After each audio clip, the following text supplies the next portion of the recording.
Salut l'équipe, bienvenue dans cette vidéo. Cette semaine, on est à Dubaï, la ville de l'entrepreneur. L'objectif, c'est de vous faire découvrir la ville sous un autre angle, un angle vraiment assez honnête, transparent. Le but, c'est pas de mettre en avant la ville, c'est plutôt de la découvrir et puis d'avoir aussi le point de vue surtout de Florent. Florent, il vit ici, il s'est expatrié depuis quelques mois et l'objectif, c'est de pouvoir vraiment voir en tant que locaux à quoi ça ressemble, qu'est-ce que ça représente, quels sont les avantages et inconvénients de venir dans cette ville en tant qu'entrepreneur. Et je vous souhaite une belle vidéo. Ciao!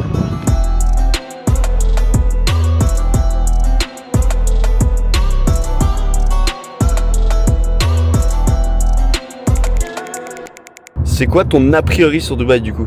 Mon a priori? Avant de voir ce qu'on va aller, là on va aller au centre découvrir les belles choses, mais c'est quoi un peu la vision que tu as avant de voir ça en vrai? Quand tu vois Dubaï sur les réseaux sociaux, ça a l'air quand même très stylé. Je pense que je serais surpris en bien quand même, mais pour l'instant, avec ce que j'ai vu, c'est difficile de se faire un avis honnêtement. Ouais.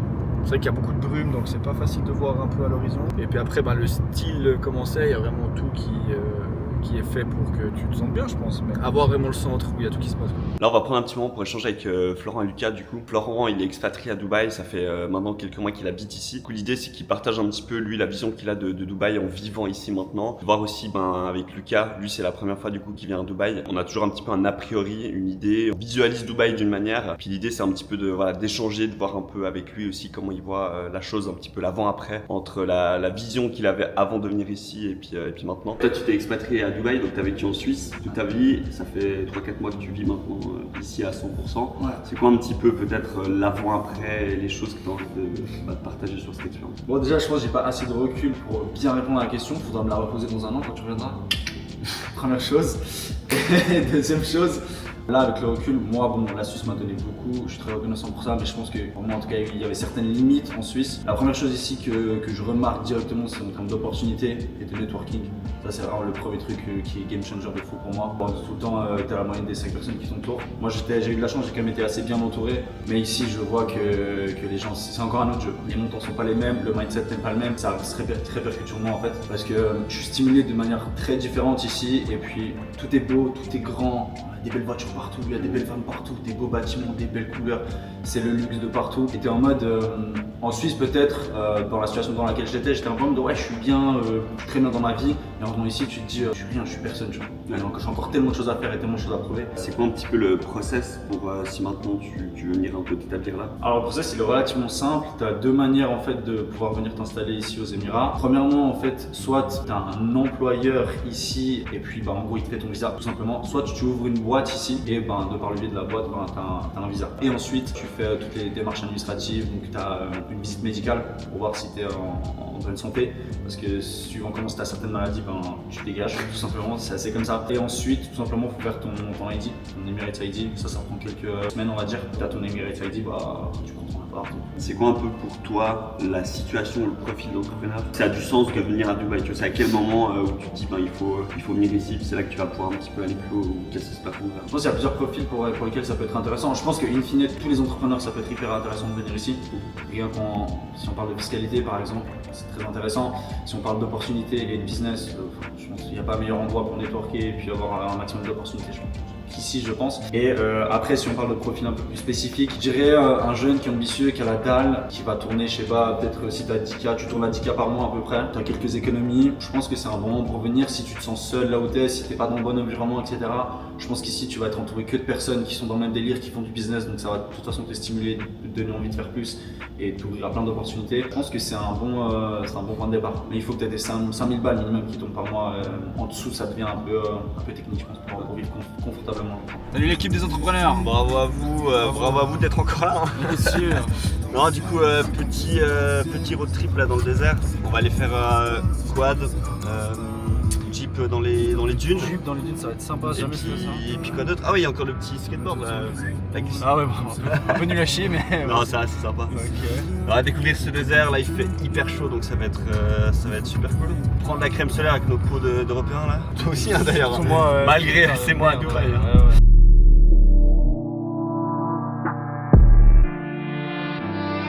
Le 3 millions c'est pas assez.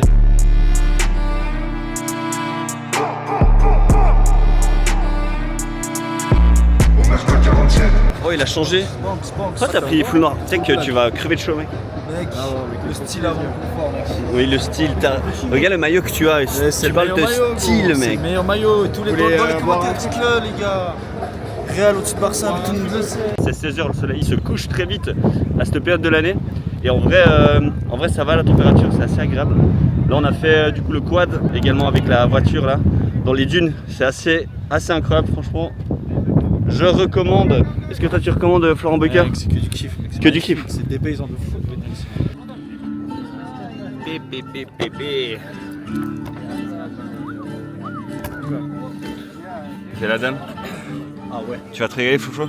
Putain, bah, si ce bail là, ça me fout. Non, je suis content, en vrai, je suis content. Après, au début, c'était pas hyper facile, tu vois. Parce que tu navigues entre de Airbnb en Airbnb. J'ai eu une petite période là de quelques semaines en vrai où j'étais un peu en mode doute, down, mélange de tout. J'étais pas sûr. Tu sais, j'étais déjà là, hein, je taffais et tout, mais j'étais en mode là, c'est trop, tu vois, il y avait trop de trucs en même temps. J'attendais pour l'appart, j'avais la visite médicale, je savais pas, j'étais là, mais pas vraiment là. J'attendais le visa, j'attendais plein de trucs et tout. J'étais en mode. Là c'était beaucoup, tu vois. Et du coup, il y avait beaucoup de choses en même temps, mais c'est ça, c'est souvent ça la vie, t'as un peu tout en même temps. Ouais, Des fois c'est soit il y a t'es tout qui bien, est nickel, bien, soit t'as des fois t'as tout qui est un peu la merde. Et après faut être résilient, tu vois. Du coup, ça fait 3-4 jours que tu es à Dubaï. Toi, tu es entrepreneur en Suisse. On a tous une vision un petit peu de Dubaï et puis de manière plus générale, entrepreneuriale, networking, etc. En ayant vu après 3-4 jours Dubaï, avec les attentes que tu avais un petit peu, les a priori et aujourd'hui la réalité, c'est quoi un petit peu ton avant-après Ouais, c'est vrai que moi j'avais vu beaucoup Dubaï sur les réseaux et tout ça, on t'explique que c'est une putain de ville, tout ce qui est business, infrastructure et tout ça. Donc quand on est arrivé, j'avais pas forcément vu ça dans un premier temps, dans un deuxième temps qu'on allait voir mon centre downtown, et là c'est vrai que c'est impressionnant comment c'est fait, tout ce qu'il y a, on voit qu'il y a tout qui est démesuré, puis ils cherchent vraiment à faire quelque chose de grand et de big, et ça c'est très inspirant et très stylé à voir. J'ai pas eu d'attente particulière, mais en gros ce que j'ai vu c'est vraiment ce qu'on me vendait, et c'est très stylé. Ouais. Et puis du coup d'un point de vue pur entrepreneur, tu verrais pouvoir venir vivre ici ou venir quelques mois un petit peu pour justement réseauter, profiter un petit peu de cette force entrepreneuriale de Dubaï. Comment tu vois la chose maintenant? Alors effectivement, je pense que c'est vraiment un endroit qui est fait pour ça, pour l'entrepreneuriat, pour casser les plafonds de verre et tout ça. Alors après, vivre ici, je pense pas, mais par contre, de venir régulièrement pour voir du monde, pour réseauter, pour découvrir un peu, ça je pense que ça peut vraiment être très bénéfique et je vois plutôt la chose comme ça. Y habiter, je pense pas que je suis prêt encore, surtout que vu les business qu'on a, que j'ai, pas forcément l'idéal d'être expatrié, mais de venir régulièrement pour réseauter, pour découvrir d'autres choses, pour apprendre, pour faire mieux, puis pour avoir envie de faire mieux. C'est vrai que quand tu viens ici, j'ai l'impression que c'est ça qui m'a sauté un peu aux yeux, c'est la vibe et puis l'énergie qu'il y a à dire, t'as toujours envie de faire plus parce que tu vois toujours plus à côté de toi. Et ça, je pense que ça peut vraiment être très pragmatique de venir régulièrement, je sais pas, vas-y on va dire 1 mois par année, et de découvrir, de ressentir un peu cette vibe et puis de vouloir tout exploser. Ça, je pense que ça peut être très C'est comme ça que ça commence, hein. Et dans 2 ans, t'es expatrié. Allez. Ouais, je sais pas, pour l'instant, je pourrais pas te dire. J'ai l'impression que c'est quand même beaucoup éphémère. Ça reste éphémère. Tu vas croiser quelqu'un, tu vas dire c'est trop bien, mais peut-être que le gars il va te ghost et puis il va te dire ciao. Ou alors si t'es pas assez puissant, on va dire ça comme ça, t'as pas un business qui est assez fort. Est-ce que on va prendre son aile parce que t'es personne, ou est-ce qu'on va être d'accord de te mentorer? Je sais pas, j'ai pas encore ce recul là par rapport à ça. Tu nous diras. Petite question, Becker, c'est quoi le sport national à Dubaï? Le cricket? Genre vraiment? Je pense qu'il y a beaucoup de gens qui pratiquent le cricket. Ouais. Mais sinon, paddle, standard, sport de riche. Semi-riche, dira-t-on. Et puis c'est golf, c'est un sport de riche pour le coup. Genre les gens ils jouent le plus paddle. Cricket, tu penses? Je pense que c'est paddle.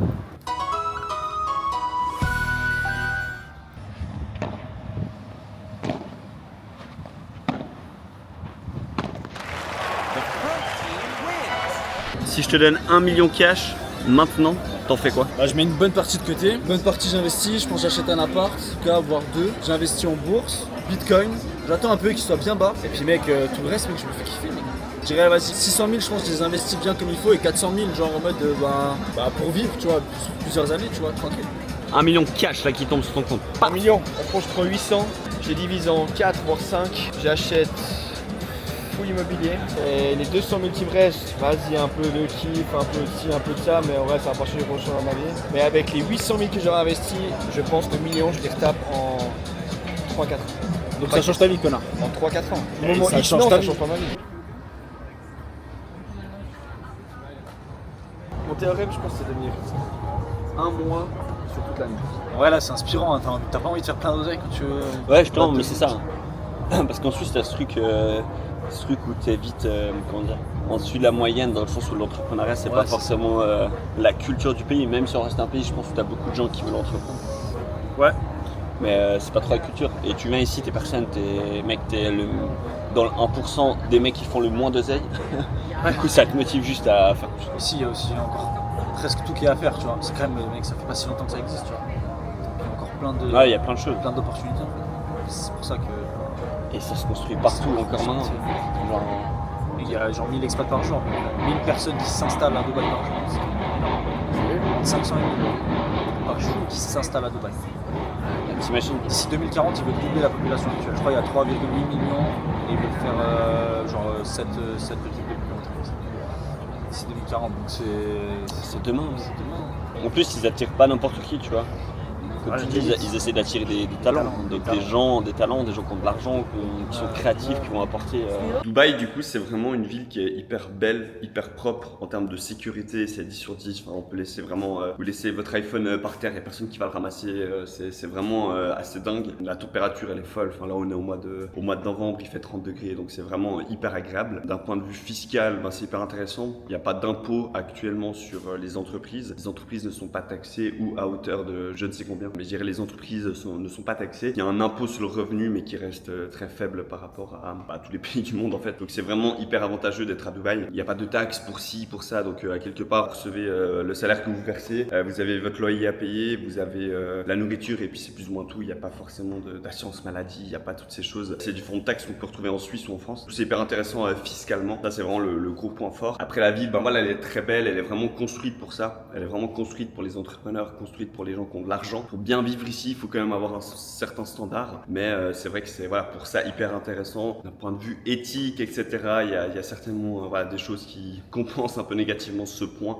Mais d'un point de vue vraiment pur économique, fiscal, c'est hyper intéressant. C'est aussi ça le ressenti du voyage, c'est que là, on va échanger, on va discuter, networker avec des gens. C'est très simple de trouver des gens qui ont la même mentalité, qui veulent aller plus loin, qui se lock-in à Dubaï pour vraiment avancer sur leur business. Et ça, c'est vraiment ce qu'on ressent. Les gens sont très ouverts, plus ou moins n'importe qui entre ici est en train d'entreprendre, en train de créer, en train d'apporter de la valeur. Tu sors dehors, la voiture moyenne, c'est des Ferrari, c'est des Lamborghini, donc ça te pousse aussi à aller chercher plus, à aller plus loin. Et ça, c'est le gros avantage de Dubaï, c'est vraiment le réseau, puis un petit peu ce rêve et tout ce que tu dois un petit peu faire et entreprendre pour te dépasser, pour aller chercher encore plus. Chose qu'on n'a pas forcément en Europe. Si tu as des envies, des projets que tu vois loin, ici, tu vas être à la bonne place. Tu vas trouver des gens qui réfléchissent comme toi, qui ont les mêmes ambitions. Ça, c'est vraiment le gros point fort.